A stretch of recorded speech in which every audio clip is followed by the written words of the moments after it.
Bom dia, meu nome é Leide Catarina, eu sou engenheira e sou um dos autores do trabalho, juntamente com o professor mestre Ronélio José de Souza.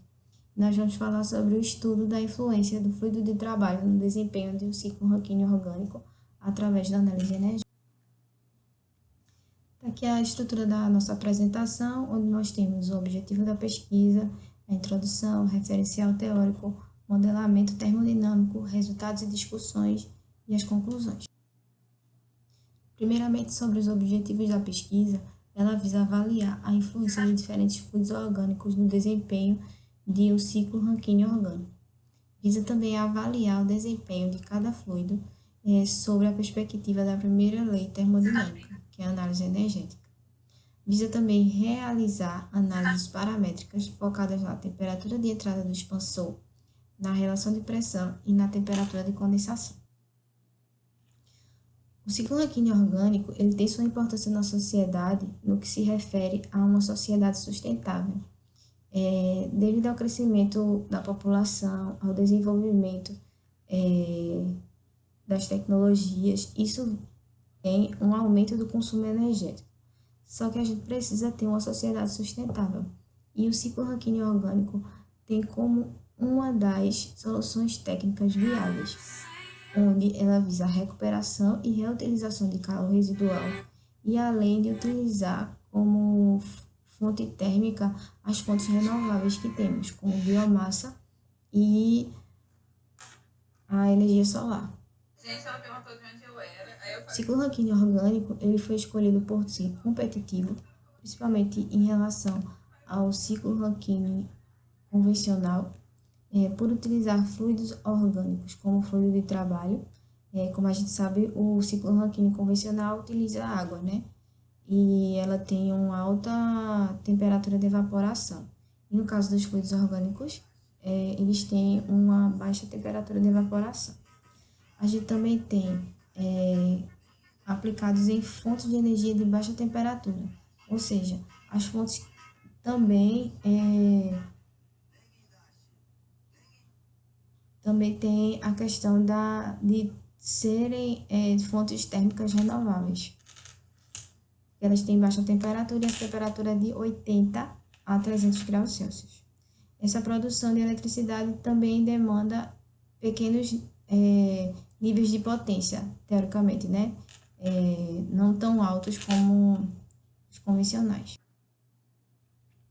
O funcionamento de um RC, ele funciona basicamente como um rankine convencional, onde nós temos o evaporador, que ele faz com que haja a mudança de fase para vapor, para esse vapor passar nas turbinas e gerar trabalho, onde o fluido vai passar pelo condensador, que precisa que esteja o fluido no estado líquido, para então ir para a bomba e ela recircular o fluido. O fluido de trabalho, eles têm a seguinte importância. O aprimoramento do ciclo raquíneo orgânico, a partir do momento que a gente tem mais de um fluido, a gente consegue verificar e aprimorar, né? Em relação à eficiência e potência líquida. Esses fluidos têm diversas propriedades termodinâmicas compatíveis com baixos níveis de temperatura, e daí a gente consegue proporcionar, por essas propriedades termodinâmicas, diversas aplicabilidades e melhorias no ciclo raquíneo orgânico. Além disso, a gente consegue também otimizar as condições de operação e eficiência do ciclo. Como a gente sabe, a análise energética é de acordo com a primeira lei da termodinâmica. A primeira lei, ela visa a conservação de massa em regime permanente. E a gente tem aqui, né? Ela não varia no tempo. E com isso, a gente tem a conservação do calor, do trabalho e das outras energias associadas. O ciclo raquíneo orgânico aplicado, ele foi retirado da dissertação do professor Ronélio, que tem aqui nesse estado Souza, e foi esse ciclo orgânico aqui.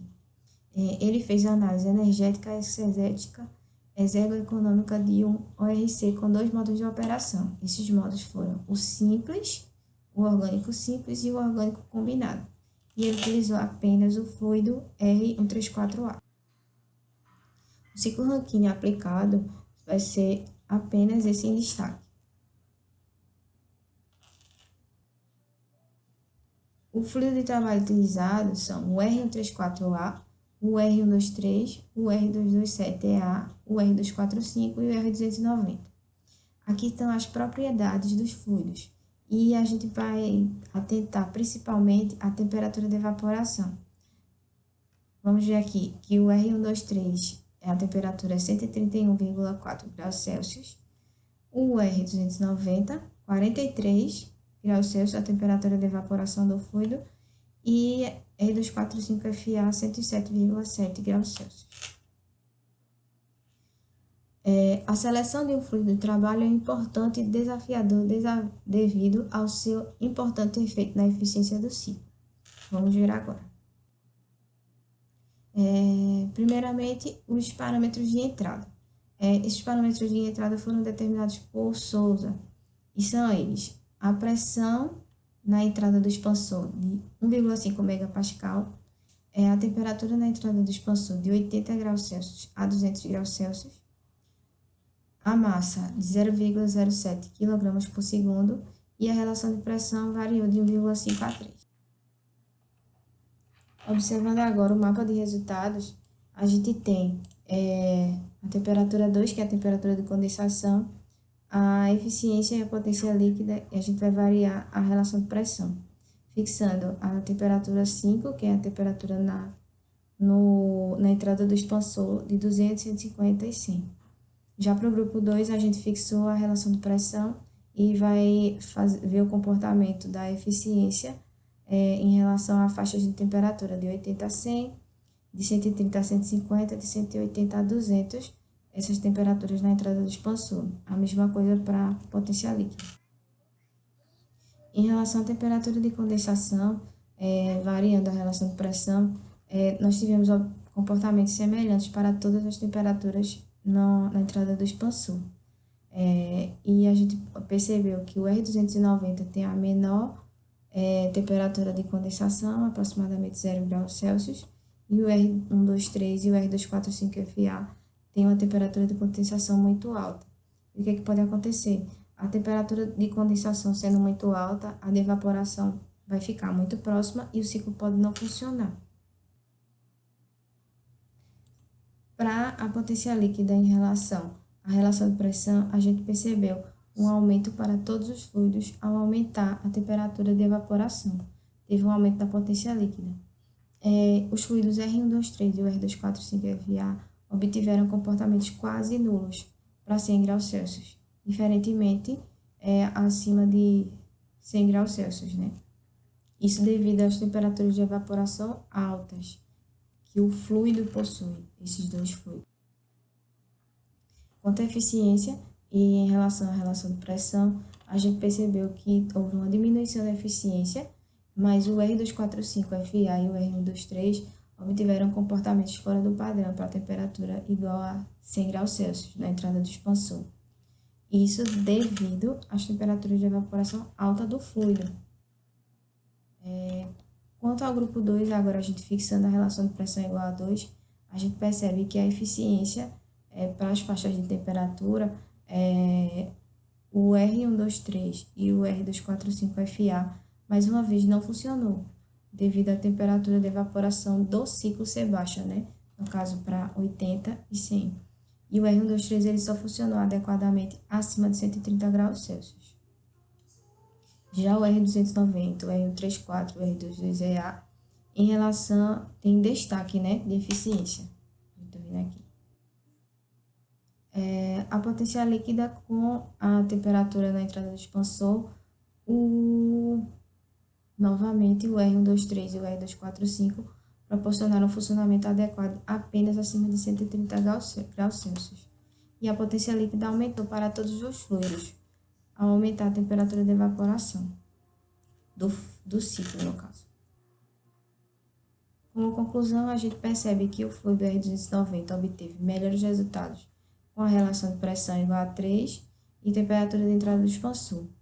Isso se deu por conta da temperatura de evaporação do R290, que é menor, a menor de todos os fluidos. Mas a temperatura de condensação dele foi aproximadamente 0 graus Celsius, que vai exigir, a depender do local, um sumidouro.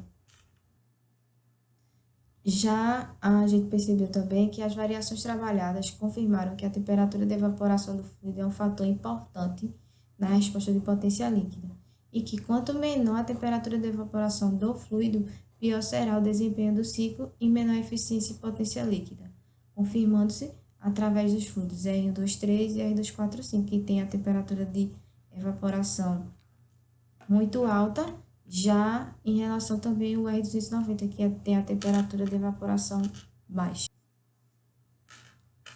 É isso, obrigada.